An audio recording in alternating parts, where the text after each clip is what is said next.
Hi, I'm Tyson Franklin, and welcome to this week's episode of Podiatry Marketing, the world's greatest podiatry marketing podcast. And with me, as usual, is my co-host and friend, Big Jim Mack. So how you doing today, Jim?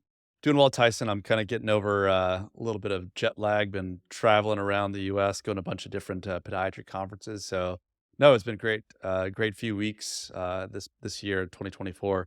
Getting out and seeing some of our listeners, some of my former classmates, some other podiatrists that I just met for the first time. So, no, it's been a good start to 2024. I've seen you. Well, you've told me the different things that you've gone to over the last couple of months. How many podiatry events are there in America? It seems to be every weekend you could go to something if you wanted to. There's so many different groups over there.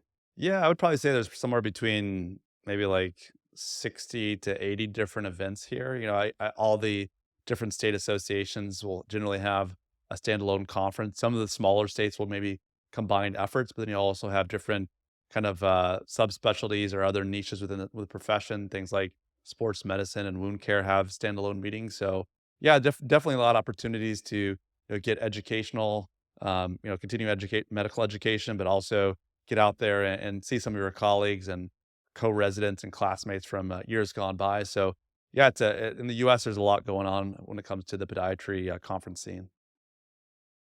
Yeah, I suppose, yeah, you've got 50 states. So if every one of those states has a conference every year, there's 50 conferences technically you could attend. Yeah, you could if there was 50. I'm guessing it's that some of the smaller states kind of combine efforts. I know, like for example, New Jersey and Pennsylvania used to be together. And some of the smaller out west states like Wyoming and maybe the Dakotas don't really have a podiatry conference. But yeah, there's lots of different opportunities to get figure out what's going on from an educational standpoint, but also reconnect and get motivated by some of your colleagues and some of your friends in the profession. So what did you learn at these conferences? Yeah, so we'll kind of go over, some different aspects of the benefits of going to these conference, but obviously, I ran into some, former classmates to kind of see what they're up to and learn about the ways they're practicing has been pretty interesting.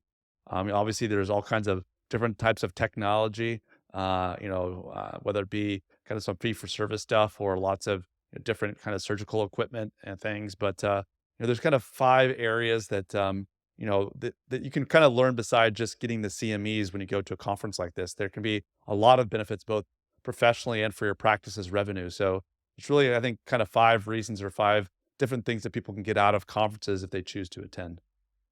Okay, what are they? What's number one? So are these in any particular order of importance, or these are just five things that you can mix and match? People can mix and match. I think the first one, is that, in order to maintain your licensure, people need to get, some continuing education credits, it's a chance also to enhance their skills, whether it be, orthopedics or, making orthotics or doing surgery. There's lots of kind of there's ways to kind of enhance the skills, but, a lot of people will initially go to these conferences just for, CME credits, but also with the event of COVID and other stuff, a lot of people are now just doing those things online. But it can be really beneficial to kind of go to these in-person conferences because there are these hands-on workshops and seminars that, sometimes if you're just sitting in a computer and, in your clinic, watching an hour of this a Mm. day, you just don't get the same kind of interaction with not only the experts, but also, the skills to use your hands in some ways that with some equipment you may never have used before. So, you kind of get into the latest research findings and treatment techniques to really kind of be on the cutting edge of foot and ankle care.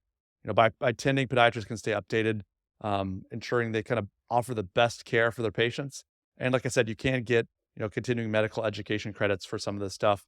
While you're kind of maintaining your licensure, which everybody needs to do if they want to continue practicing. Yeah, but I think one of the main things too is you can read an article, you can watch a video on YouTube or wherever you gain your information. But if you're sitting at home doing it, once you've taken that information in, then you got to figure out what am I going to do with it. When you're at a conference and you might see somebody talking, they might be talking about new ways of treating neuromas or some research on neuromas. You watch that person do the speech, and this happened to me when I was in the UK. Dave Cashley did a presentation on some neuroma treatment that he was doing. But I remember afterwards, when he came out, and asking him questions about it. So, Dave, what did you mean by this? Or how did you find that? Or have you thought about this? And we were just having a conversation. Then I had him on the podcast talking about the neuroma treatment that he was doing. But even then, you might be at a bar or you're at a coffee shop afterwards, and there'll be other people there at the conference. You get together and you go, oh, what do you think about this talk? And all of a sudden you're bouncing ideas, or because, sometimes, three people can see the same thing, but you all take three different things away from it. So to me, that's the benefit of being live, is taking the information and then talking about it with your colleagues.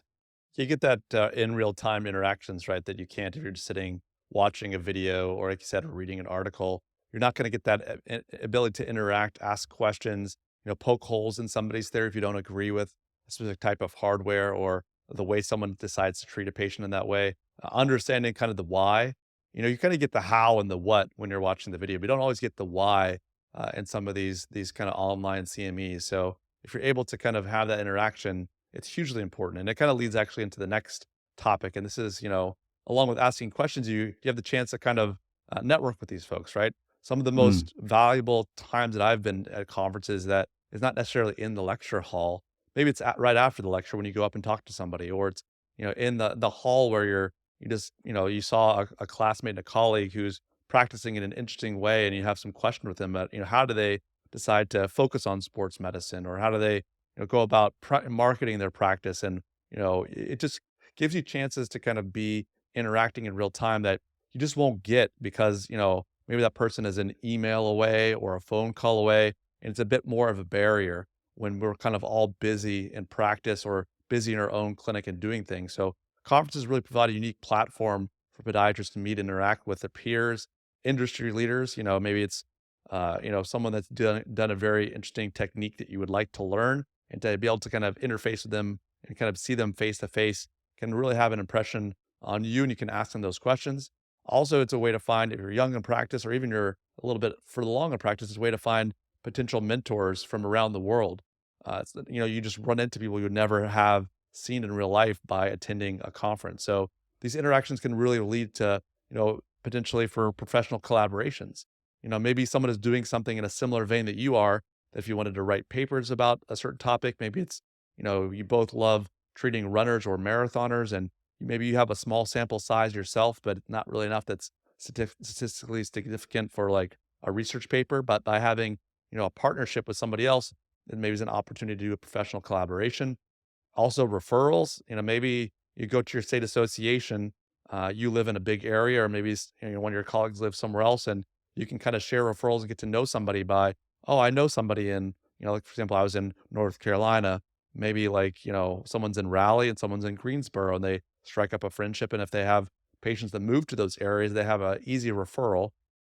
It's also just exchanging ideas and experiences, and it can really enhance somebody's clinical practice. So by building kind of a robust professional network at kind of in conference, in person at these, really leads to opportunities for joint ventures and partnerships to expand a practice's offerings, and potentially even your patient base.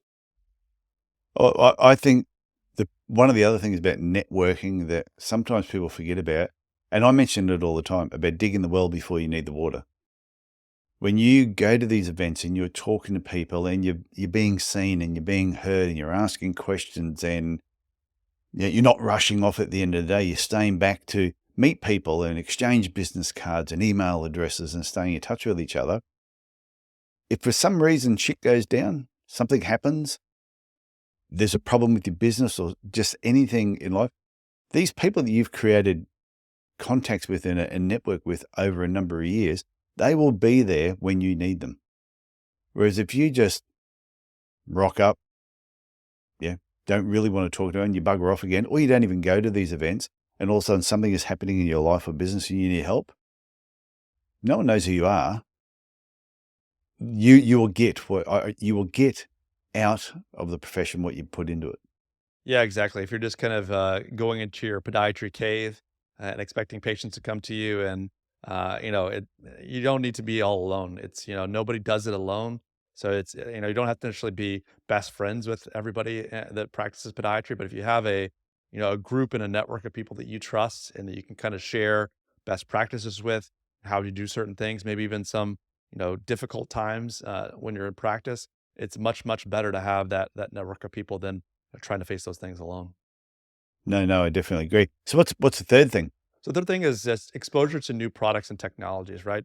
Not that newer is always better, but the world is always changing. And if you're trying to do things, if I'm trying to practice podiatry the way I learned in residency or school, I would be well behind the times. So it's really important that you get out there and you talk to vendors at the conferences to showcase, the kind of latest medical devices and equipment and technology that's relevant to our profession.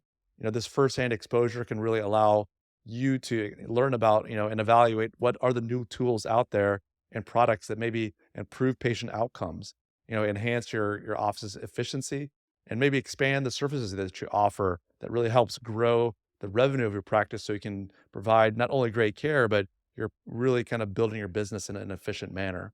Implementing innovative solutions in your practice can lead to, more better patient satisfaction, better expectations.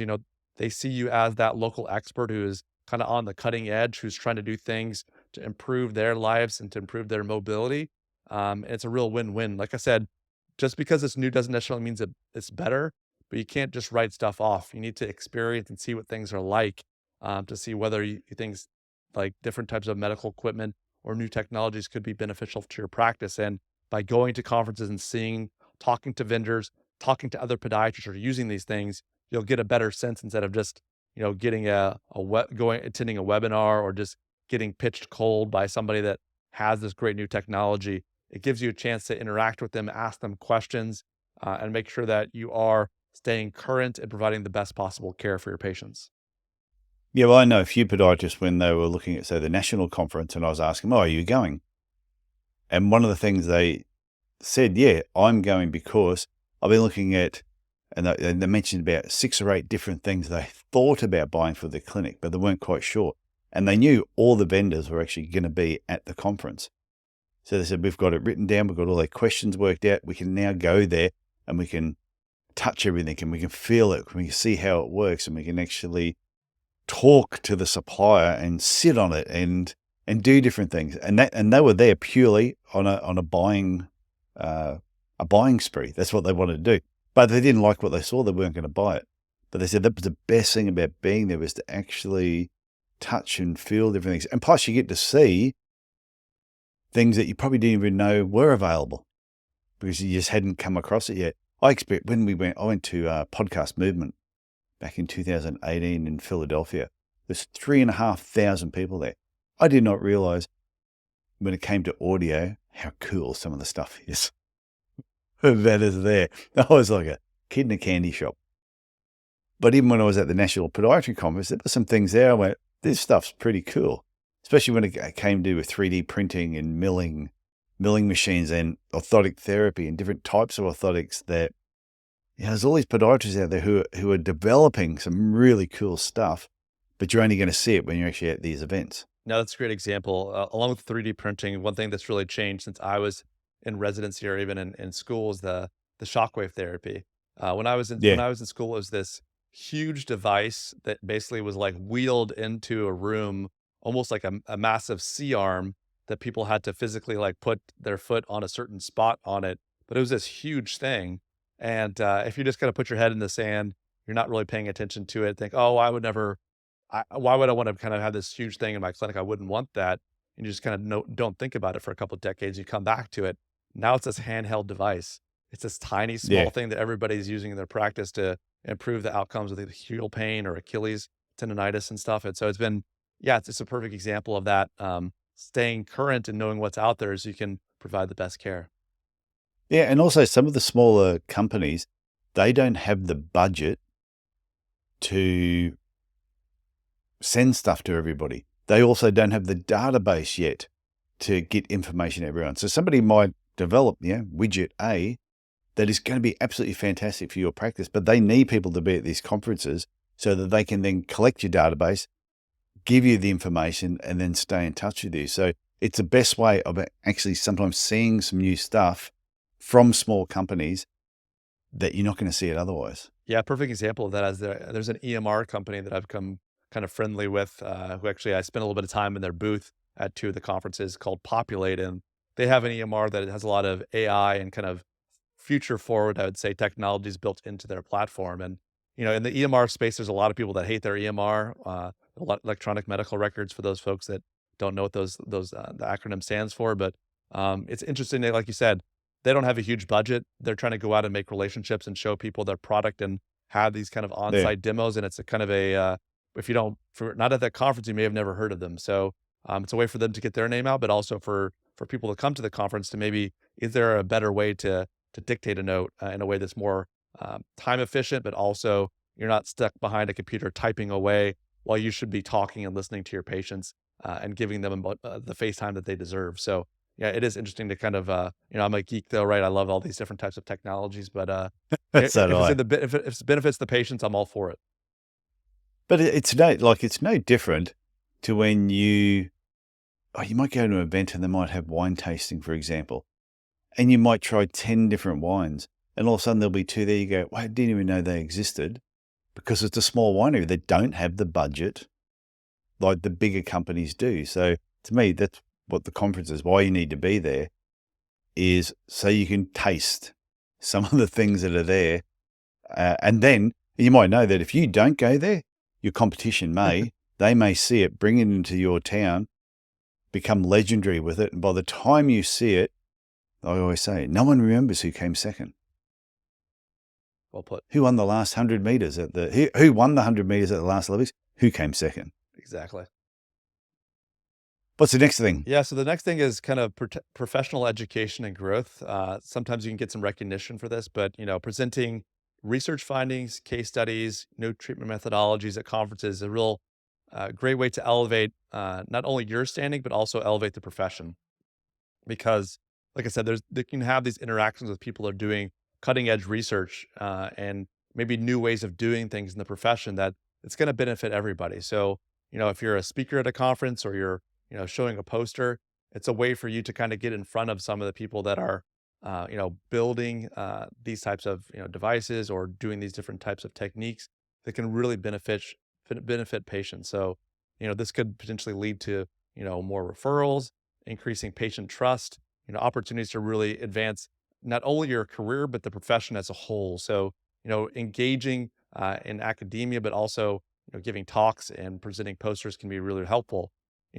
Such professional growth can translate into increased revenue potentially and real demand for your specific area of expertise. Not to toot my own horn, but before I, got into doing podiatry marketing, I was one of those people that went to conferences and I would sit in the back, usually maybe a little bit cloudy headed after, a lot of our conferences were in Las Vegas and New Orleans, which are fantastic places to Yeah. have a lot of fun. Maybe not always the best places to learn a lot, but since I've come and started Podiatry Growth, I now have an opportunity to get on stage and talk to different podiatrists, their staff about ways of growing their practice, and I'm very excited to get up there and do that. And I'm really hoping to not only educate my colleagues, but also help the profession understand what those digital opportunities are. So, whether it's something in the, straight up healthcare where you're helping patients or you're helping your fellow colleagues, kind of getting some recognition and not being afraid to participate in speaking or presenting a poster can not only benefit yourself, but benefit the profession potentially. Yeah, I must admit, I was like you. When the first few conferences I went to, I would be right at the back, probably still slightly inebriated from the night before, because you were catching up with friends and it was fun. It was fun to be there. And a lot of people have probably done that in the first few conferences. Plus, I was too scared to sit at the front in case someone asked me a question. So if I could hide at the back. But as time went on, you start moving your way up. But there's nothing better than being at a conference and being a speaker, walking up there on stage. Like in my early days, I was petrified to do public speaking, just absolutely petrified. But now, if I'm invited, yeah, I'll be there. I love it. And one, because I like sharing what I know, but also it's a great way of, you get up there and all of a sudden you're being introduced to whether it's 1,000 people or 100 people. And then afterwards, it's so easy to start conversations with people because everyone knows who you are. So you get, I think you get a lot out of conferences. if you don't want to be on stage speaking, is try and reach out to the organizer and say, is there somehow you can be involved and help? Because they always need volunteers. Sure. And that also exposes you to more people, which comes back to your whole networking benefit as well. Yeah, just couldn't agree more. Hey, what's the last thing? What's number 5? Yeah, so we'll wrap it up. But it kind of leads into this. The last one, these two are kind of connected, and it's really about something about being in person with other people at conferences. It can really be really motivational. It can really invigorate you. Like, I usually come away from these conferences not only having, maybe seen old classmates or old residency mates, but also met some new people who are doing fantastic things in our profession. So, attending conferences can really reignite your passion for the profession. Learning about new success stories or how other people have overcome challenges, in patient care, and engaging with kind of your enthusiastic peers can be really motivating. So, you can kind of get some renewed energy, and this motivation can really help you kind of springboard you into providing, great care of your patients, improving, the relationship you have with your staff, and really kind of drive innovation in your clinic. So, by participating in in-person conferences, you can really not only contribute to your own professional and personal development, but really helps grow the financial health of your practice. And like I said, I come back from these events and I'm always like so amped up to see what's going on in the profession, seeing the strides we're making, and kind of it feels really invigorating to be around people that maybe it's somebody new that I've met, but also reconnecting with folks that are providing great care, foot and ankle care for their patients, and really pushing the profession forward. Those are the people that usually attend these conferences, and I definitely recommend, if you've just been getting CMEs online, to consider going to a conference or two each year to really reconnect with your peers and kind of find that drive and motivation to provide great care, but also just really make your clinic all it can be. Yeah, I think there's two parts to it too when you're talking about your team. I think if you're the owner of the business, your team needs to see that you go to these things because that will inspire them. But I also think if you're a team member, I've seen so many podiatrists who do not attend things, and then 10 years later, they're a florist. They're just not even doing podiatry anymore because they're not invested in their career. Every year they'll take a holiday. Yeah, they'll plan to go overseas and do that, but they'll never spend the money to go to a conference. And I think it's just, you slowly just fade away out of the profession. You might still be in the profession for 20 or 30 years, but you really just fade away until being insignificant, unfortunately. So I think, like you said, if you just go to one or two events and if you haven't been to one for years, just go to one and just see what it's like. Sit at the back of the room. Get really drunk if you want. Just sit at the back of the room, get totally pissed, but just sit there and just take in. And once you're sober up, start talking about it. Don't talk to people if you're inebriated. Don't do that. Have you got anything else? You took that downhill, didn't I? Have you got anything else? Oh, actually, I will say one other thing. If you are going yourself and you are taking your team, do not drink. Be responsible.